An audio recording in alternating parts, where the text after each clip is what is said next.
You're listening to Graphic Novel Explorers Club podcast, an audio book club. Greetings, explorers. I'm one of your hosts, Aubrey, joined by Dennis and Johnny. Today we are discussing Doctor Strange, The Oath by writer Brian K. Vaughan and artist Marcos Martin. We hope you have read today's title because all three of us have read the book, so beware, spoilers ahead. Become an official explorer by joining our Patreon group. Explorers get early access to episodes, specials, polls, discussions, and other extras. Graphic Novel Explorers Club is available wherever fine podcasts are found, including YouTube, so be sure to subscribe and leave a review.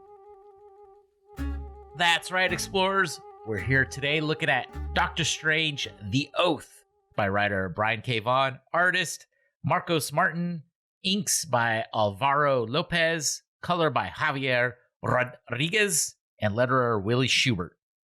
Our main characters in this story are Dr. Stephen Strange, the Brigand. Is that an established character or is that a new character just to this comic? He's a terrible character. Spoilers. That was just new to this comic. Oh, okay. Wong, I didn't realize this in the comic, he's more Strange's like sidekick, servant. He's like Alfred or Jarvis. So he's much more, of a secondary character, which I'll get into a little bit.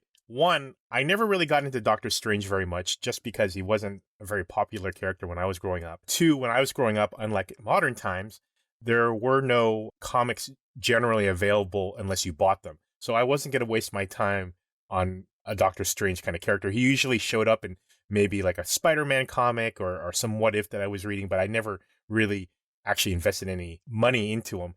And two, I also hated him because of the Wong character, because I really hate the whole master and servant thing, because it gets really like weird. He's very subservient to Oh him. yeah, it seemed like a stereotype that should have died a long time ago, and Yeah, I'm glad the MCU definitely reworked Wong into more of his equal and mentor. Exactly, as opposed to this, which is just like, oh, how can I help you? He was like, what's his name from Indiana Jones? Oh, Short Round? yeah. Yeah. He was like, hey, like, how can I help you, Doctor Strange? And I was like, oh my God. It was just like, it was painful for me to read this comic, actually, because it brought back why I really hated this character, to be honest. The other character is the Night Nurse. I don't know the character's real name. She doesn't need a name. She's a woman. She actually, it was actually weird they didn't mention her name. Because there's two different characters who have her name. Linda Carter, which was the OG one. From Wonder Woman? No, it wasn't the actress, but that's the character's name. And then Christine Palmer. So they reworked the Christine Palmer in the MCU to be a surgeon that was a coworker his of girlfriend. Yeah, exactly. But the original character was Linda Carter, and this was during the time period where Stan Lee had the idea of marketing comics specifically towards women. This one was marketed towards gals who were reading Nancy Drew. He thought that maybe someone who was a nurse, I guess, would be interesting to them. This was like in the 70s. It was a short-lived comic, but it was kind of interesting that, Marvel was trying to do something that wasn't necessarily the status quo per se. There was another comic in this line of geared towards women, that something, the She-Devil, I forget. But this was an old school character that they revived back in the early 2000s, actually right around this time period. And later on, obviously the MCU used her. If you watch any of the Netflix Marvel shows, they actually kind of reworked the character as well. And Rosario Dawson basically played a version of the Night Nurse who took care of Daredevil himself. Did they change the name because Night Nurse has got to be probably I think it's the worst superhero name ever, right? I don't know. Is there a worse one? I don't know if it's the worst, but it is pretty kind of boring. Well, all it makes me think of is wet nurse, and that's not really. Well, I was what just thinking it's just a profession name. That's like saying I'm fireman or I'm. But it's also a nurse at night. It's also very dismissive because she says in this, I'm actually a doctor, but people just insist on calling me Night Nurse. Right. So, yeah. Right. She's not even a nurse. She's a full-fledged doctor. Yeah. Then there's Dr. Nicodemus West, who, spoiler, as soon as I heard that name and I saw his eyes, because he has, segmental heterochromia. Yeah, I was like, this is the bad guy. And then Reginald Pavlish, who is an ill man that the younger, before he becomes the Doctor Strange, when he's just a Doctor Strange, refuses to treat. Our story is Doctor Strange's assistant, Wong, is ill with terminal care. Terminal care. Our story is... I love you too much! I want to hug him and pet him and squeeze him. Our story is Doctor Strange's assistant, Wong, is ill with terminal cancer, not terminal care. Doctor Strange goes into a pocket universe to retrieve a serum that will cure Wong's cancer. However, the potion is stolen by the brigand who uses Hitler's suicide gun. Yes, you heard that with right. Silver bullets. Hitler's suicide gun to shoot Strange. And I do like that Nicodemus calls him out. It's like, he's not a werewolf. I was like, what does silver bullets have to do with anything? But yeah. Oh, because they have silver has magical properties. It's like significant in magic. And that was the other thing. They were like, you have to use a gun that was so evil. I was like, well, was it really? Because it killed Hitler. So wouldn't it have been a good gun? Well, it's not evil. A gun that has like is charged with emotions, that has like a lot of emotional energy surrounding it, because it's like emotions magic. Oh, I see. So while he's recovering, Strange, Wong, and Dr. Night Nurse track down the potion and who hired Brigand to steal the potion. As Dennis said earlier, there's some racism in this book, also some homophobic writing. And it's an okay story at best. Wait, what was homophobic? There's a part where when those guys break in, when Wong and Strange are at that restaurant or whatever, he's retrieving something. Someone says something. They say a racist remark in there, and then later someone calls his gloves fruity. There's another comment that somebody says, I don't know. I'm just like, or maybe homophobic slurs thrown in there. Oh, I didn't pick up on that. Yeah, neither did I, but I'll have to reread it again. I will not be rereading this comic actually brings up a lot of problems I have with the comic universe, and I've discussed this before on previous episodes, but it opens up with the Night Nurse's clinic, and Spider-Girl and Iron Fist are in the waiting room, and it turns out that she sees a lot of superheroes, which, to me always brings up the issue of, well, how do they pay for this? Or how does she pay for her clinic? And why doesn't someone like Tony Stark or anyone else like help these people out? Why does this, one person have to run this rundown, single staffed clinic when there's a ton of millionaires and the Avengers, and they could like have all sorts of, the X-Mansion. Doctor Strange at one point says, like, do you take superhero? It's like superhero insurance. He references some group, like so-and-so's HMO. If not, I could pay my copayment. Which sucks that even in the fictional superhero universe, you still have to worry about quality of care and how much you can pay for and everything like that. That's how insidious capitalism is. It bleeds over even into our fiction. I thought the art was pretty bad. I'm be really upfront about that. But I thought the story was kind of okay until I was like, all right. I'm suspending my disbelief here for this until Strange is treating this sick man, Reginald Pavlish, wants Strange to treat him, and he won't for whatever reason, because he doesn't have enough money or doesn't have the right insurance, something like that. So he dismisses him. Then Strange gets into it. Is this like a retelling of his origin story, or is this just like a little thing thrown in there to add to it? You mean the Pavlish character? Yeah. I'm pretty sure he's new to this book, but and it's the Strange lore. Right. But like I said, I'm not super well versed, but I'm pretty sure this is new to it. But I didn't like the character. I think Doctor Strange turned him down only because he felt there was no hope. So I think... Well, and also he didn't have enough money. He said that specifically. He's like, I have richer people I can treat, like the head of Exxon or something like that. And then he said, your insurance doesn't cover this, whatever, something to that effect. Which obviously makes Strange look bad. But then I didn't like how they turned Reginald into like this villain where he actually somehow witnesses the fact that Doctor Strange no longer has the use of his hands post the accident that West had operated on. And you see a image of Reginald having what's the German word again?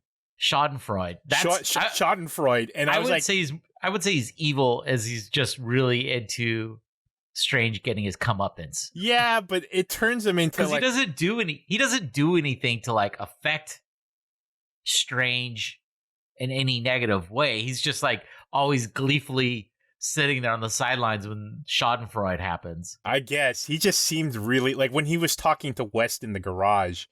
Why did you have to do that? Why did you have to make that guy, the cancer patient, seem so gleeful at Doctor Strange's? He was bitter, I guess.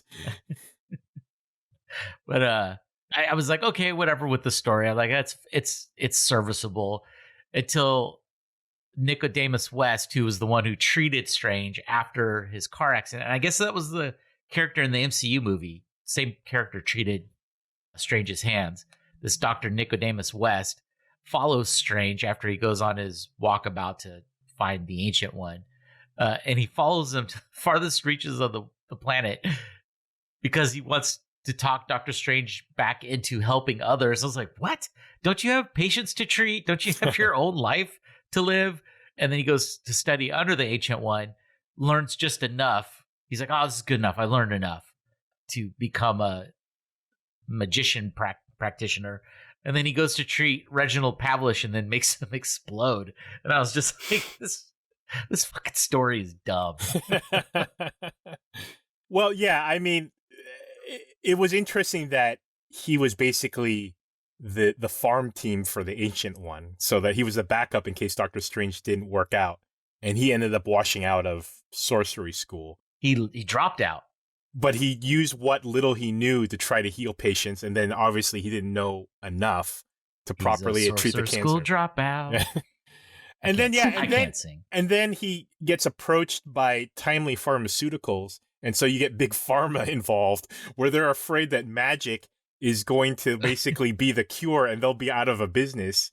And I was like, what? Yeah. Yeah, they followed him while he was following Doctor Strange. That's someone in the story says that. I was like, why would... So are they not worried about Tony Stark or Dr. Pym or any of those other, or Mr. Fantastic finding out a cure to any of these and putting them out of business? Why did they care about magic so much? What did you think, Aubrey, so far? Oh, so I had the exact opposite reaction that you guys had to everything except for the racism. I really, really liked the story and the characters, except it was majorly drawn down by the racism with the Wong character and the relationship with the night nurse and just the way she was treated, like the way that she didn't have a name and that she just automatically falls into being this like sex or love interest, which honestly didn't bother me too much because I didn't feel like they objectified her either sexually or romantically. Like she had interesting lines, like she had dialogue, she held her own, she fights back and stuff like that. So that part wasn't done too poorly, but it is very tired and drawn out that every time a woman shows up, the main man character like has to end up with her. Like a woman can't just be in the story. So that's a really tired thing, but I also expect it from comics, so it didn't bother me that much. Other than, like I said, she should have like been given a name and just... This was written in the early 2000s, so by that point, for sure, people know better. You expect that kind of storyline from the 60s, but at that point, especially Brian K. Vaughan, because he's got a bunch of stuff under his belt that is a lot better. But yeah, no, I thought it was really fun. I thought it was a lot of fun. Everything you guys, I'll just play back everything Dennis and Johnny just said, and then when they were like, I hated that, just with my voice, I'll say, and I loved that.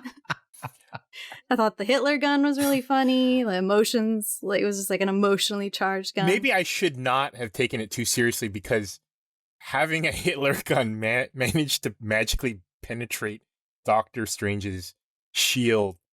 I mean, maybe that should tell you the tone of the story overall. It's hilarious. And Strange turned around and used it later to kill a demon, a fire demon, or a demon that could light buildings on fire. Oh, well, I felt like the tone of the book was set in the opening scene, which I really liked. Like from the first page, I was immediately like, oh, I like this because I like this tone. Because it opens, like you said, with Spider-Girl and Iron Fist chatting in a waiting room, and it's just very casual. It just kind of dry and, I don't know, goofy. Not not cool and flashy. I will say I do like that aspect of the Marvel universe when they show it. There was a limited edition comic series, which they've kind of actually mentioned in the MCU, which was called Damage Control. And it was a company that was set up purely to clean up after a superhero fight. So that was their whole thing, was like, once the buildings are all wrecked and Thor leaves, someone has to like clean up the concrete and everything like that. And that was their mundane task. There was no real fancy stuff about them. And I always liked that. So I do like, and I agree, Aubrey, that the banter between Spider-Girl and Iron Fist, and they're just like hanging casually in the waiting room. The only thing it needed was like a McCall's magazine for them to flip through. But I enjoyed that quite a bit. Yeah, right. Or Reader's Digest. I don't know. But I did like that part. I don't know. I just feel like this big evil pharmaceutical company, it just seemed too preposterous. Preposterous? What do you mean? Big Pharma really is evil. Well, it's true. Anyway, I'd like to thank our sponsor. No. Oh, yeah, we should have told you, Aubrey. We're now sponsored by Pfizer and Johnson & Johnson. Oh, God. Family company. Well, it's not really a MacGuffin because they actually happen upon it, but this serum that can cure Wong of his terminal cancer, also, they come to find out, can cure all disease, all sickness, all illness for everyone on the planet. And some of the arguments against it are, well, and that was the other thing. I was like, is this chairman board made up of magicians? Because they all seem to know things that like normal human beings wouldn't know, like about this goo.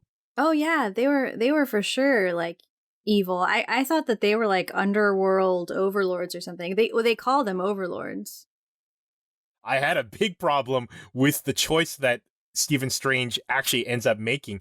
So it's the trolley argument, right? Which direction are you going to turn your trolley and hurt the least amount of people? In your opinion, they're both bad choices, but the lesser of two evils. And I was thinking, really, you picked your servant, your occult servant as he's known, and then you're not going to save the rest of the world? I would have been horrified if I was Wong. Like, you could have cured all diseases, not just cancer, but all diseases, all sorts of things that affect people, Alzheimer's, all sorts of things. And you chose one person, and they're all patting themselves on the back and like, yeah, I made the choice for whatever, love. I don't know when it was, but I was just pissed off because I wouldn't have made that choice. I would have made the other choice to help a ton more people as opposed to one guy. So I don't know. Yeah, spoilers. This is also what happens at the end of the video game The Last of Us. And yeah, I think it's a great story. Like The Last of Us, that happens. I don't approve of what Joel, the character, does, but I love the story being told because that really is the kind of stupid, selfish choice that people really do make, especially men. And what he does in that situation with a little girl, because he's choosing to save a little girl instead of humanity. After he'd already lost his daughter, so right. He doesn't want to lose his surrogate daughter. Is he's taking away her agency for his own feelings, which is also what Doctor Strange is doing with Wong, which makes sense because he's his servant, right. So he doesn't get the agency. Like the whole time he's been saying, like, just let me die. Right, seriously. I just want to die. All right, now I'm starting to like the story a little bit more. Yeah, so I don't like the choice that he made, but I think it's a compelling story, right. And it's something that people really would do. I guess I should clarify, I didn't hate the story. I hated the choices that Doctor Strange made. But honestly, I hate Doctor Strange in general. It's no secret that I've said before in the podcast that, surgeons, as brilliant as they are, they don't have good bedside manner and they're not necessarily personable people. And I feel this is pricks. Right. So I feel It's not just surgeons. Well, Doctor Strange is written in such a way that's how a surgeon with magical powers probably would be like, so Mm-hmm. I think it's true to the character. I just hate the character. Yeah. But I think isn't that an interesting thing about him? Because he's written as an asshole. There's no redemption for him. He just continues to be an asshole, but also has magic. Right. And I think that's sort of interesting because most superheroes and characters in these kinds of books are supposed to be likable and you're supposed to kind of cheer for them. But with him, it's just kind of like, well, he happens to be working on the good side, but sometimes he's kind of in their way and he's just such a dick. Right. No, he's definitely the polar opposite of, let's say, Peter Parker. Like, Peter Parker is the most personable guy ever. I would not want to hang out with Doctor Strange. I wouldn't want him to be part of the Avengers. Just stay on your own and get away from me. Of the two magical doctors in fiction, I prefer Dr. Byron Orpheus from Venture Brothers more than Dr. Stephen Strange from the MCU or the Marvel Universe. Oh, for sure. Dr. Orpheus is top tier. And not as much of a dick, I should note. He's actually very personable. All right. So, okay. I guess Aubrey liked it. Then Dennis and I kind of liked it. All right, well, I guess that's it. Oh, and I should also point out that I mentioned this at the beginning because you asked me about it, but as far as I know, Brigand has never appeared again in the Marvel Universe, which is good because he's a terrible villain. He's like super generic. His only shtick is, I own the Hitler gun. Big deal. And he stole a bunch of Stark robots. That's right. He's such a good thief that he's managed to steal robots over time from Tony Stark. And has apparently a pocket dimension, which is like, he's like both boring and super cool at the same time, I guess. I don't know. I hate him. He's never showed up again as far as I know. And he knew how to he was like mentally trained to deal with Doctor Strange in his mind or his dream landscape. And no, I thought that the person who sent him put those barriers in his brain. Is that what it was? Yeah, he put a barrier, exactly. But all that money and he can't afford a good tailor to get a cool costume. I mean, he works like at a mechanic shop. He's the most boring looking villain ever. Hey, he's just a blue collar guy trying to get into the super bad guy game, man. You got to start off somewhere. It's not like Doctor Doom where he was born in, he inherited all of his riches from what's the country that Doctor Doom is from? Doomenstein. That's Latvia. I think it's Latvia, yeah. Yeah, this is what happens when you get a supervillain from TaskRabbit. That's all I'm saying. From Angie's List? Yeah. Yeah, I would love to rewrite Brigand after Doctor Strange traps him in his own mind. I would love to write the psychological horror show graphic novel where he comes, someone somehow frees him from there and he's completely changed and he gets a cool costume. I like it. Is he a good guy after that or still a bad guy? I would imagine getting trapped in your own mind would make you extremely evil. I see. Then he wouldn't need Hitler's gun. He would just need anything he touches because it's so charged with emotion. And we need some backstory on how he got that gun. He's just like, oh, I got it. if I was Dr. Strange, I'd be like, whoa. You've got Hitler's gun? That's it. We're going to do a whole mini-series of just the auction where he goes and bids on Hitler's gun. The eBay auction.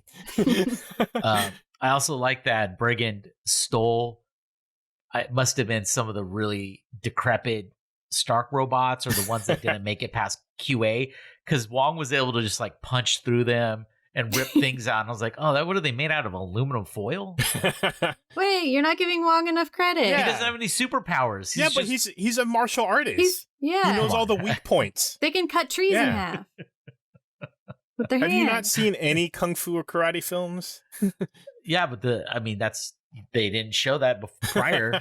They didn't establish that in the story that Wong could punch through things. Oh, and I do want to touch point on one thing that Aubrey had brought up about how this, came out in the early 2000s and they should know better.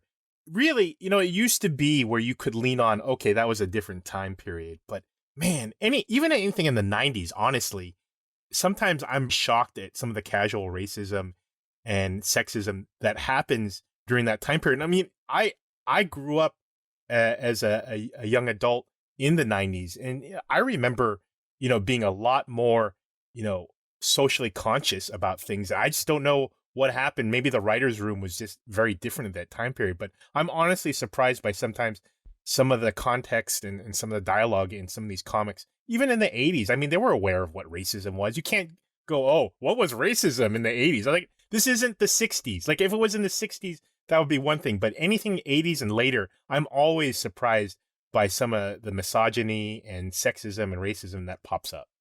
Yeah, well, those spaces were still, creator spaces were still dominated by primarily white men. And then it was usually white men who were of a certain type because it was definitely about who you know, and that's how you get to be successful. Yeah. I think that's been the bigger thing that has changed lately, is it isn't really that there's less racist people, it's that more people of color and more people with different perspectives are actually able to create and have their creations distributed. That's a great point. And honestly, what I forget is just what you were saying.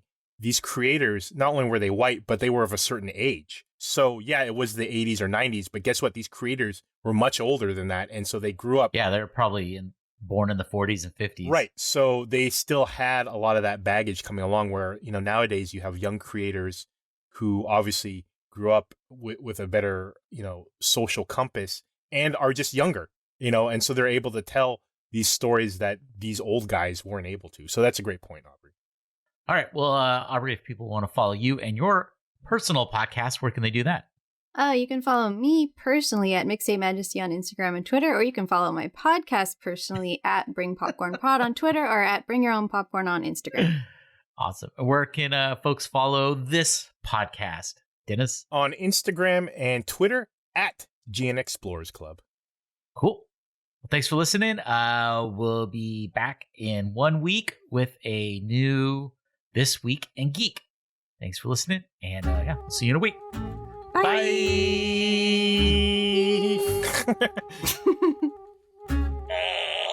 That means go. That's the starter. Nice. Was that the starting horn? Yeah, that was the starting horn. Oh, okay. Oh. I'm not really doing that.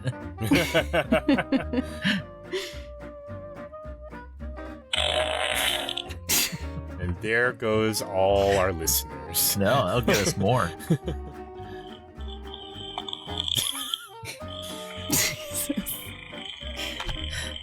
I'm going to tell your girlfriend to take that away from you. She already did, because I would take it up. I'd take it a box with us. All right.